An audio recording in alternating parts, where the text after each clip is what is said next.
ഈ ശൈവരഹസ്യങ്ങളെ ആയിട്ട് ബേസ് ചെയ്തിട്ട് സിദ്ധാന്തങ്ങളെന്നും ആഗമങ്ങളെന്നും തന്ത്രം എന്ന് പറയുന്നതുമായിട്ടുള്ള അനവധി ഗ്രന്ഥങ്ങൾ ഉണ്ട്. ഈ വൈഷ്ണവ രഹസ്യങ്ങൾ കൈക്കൊണ്ട് വൈഖാനസ തന്ത്രമെന്നും പാഞ്ചരാത്രങ്ങളെന്നും ഒക്കെ ഗ്രന്ഥങ്ങളുണ്ട്. അതുപോലെ തന്നെ ചിലയിടങ്ങളിൽ ആഗമങ്ങളെന്നും പറയുന്നുണ്ട്. അപ്പം ആഗമങ്ങൾ എന്ന് പറയുമ്പോൾ പൊതുവെ ശിവന്റെ മുഖത്ത് നിന്ന് വന്നതാണ് എന്നാണ് പറയുന്നത്. നിഗമങ്ങൾ എന്ന് പറഞ്ഞു കഴിഞ്ഞാൽ ദേവിയുടെ മുഖത്ത് നിന്ന് വന്നതാണ്. എന്നാൽ നമ്മൾ തന്ത്രത്തെക്കുറിച്ച് വിശദമായിട്ട് പഠിക്കുമ്പോൾ വൈഷ്ണവ ആഗമങ്ങൾ എന്ന് പറയുന്ന ഈ പേര് അങ്ങോട്ടും ഇങ്ങോട്ടും ഒക്കെ മാറുന്നതായിട്ട് നമുക്ക് കാണാം. അപ്പം കൺഫ്യൂസ്ഡ് ആവരുത്. പക്ഷേ പൊതുവിൽ വൈഖാനസ തന്ത്രം എന്നും പാഞ്ചരാത്രങ്ങൾ എന്നും ഒക്കെയാണ് വൈഷ്ണവ തന്ത്രങ്ങളെ പറയുന്നത്. അതിനുള്ളിൽ ഈ പറഞ്ഞ പല സ്ഥലങ്ങളിലും വൈഷ്ണവ ആഗമങ്ങൾ എന്നൊക്കെ കാണുമ്പം ഇത് ശിവന്റെ മുഖത്തു നിന്ന് വന്നതല്ലേ ഇങ്ങനെയല്ലേ പറഞ്ഞതൊന്നും കൺഫ്യൂസ്ഡ് ആവരുത്.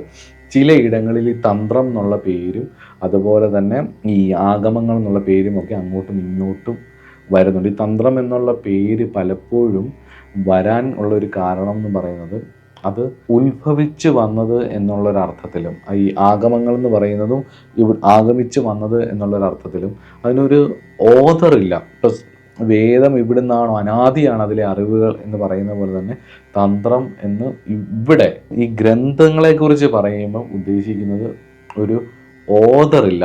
അത് പറയുന്ന ആള് ഇത് ഇന്ന തന്ത്രഗ്രന്ഥമാണെന്ന് പറയുന്ന ആൾ അത് ക്രോഡീകരിക്കുകയാണ് ചെയ്യുന്നത്. അപ്പോൾ അതും ഒരു ശ്രദ്ധിക്കേണ്ട വിഷയമാണ്.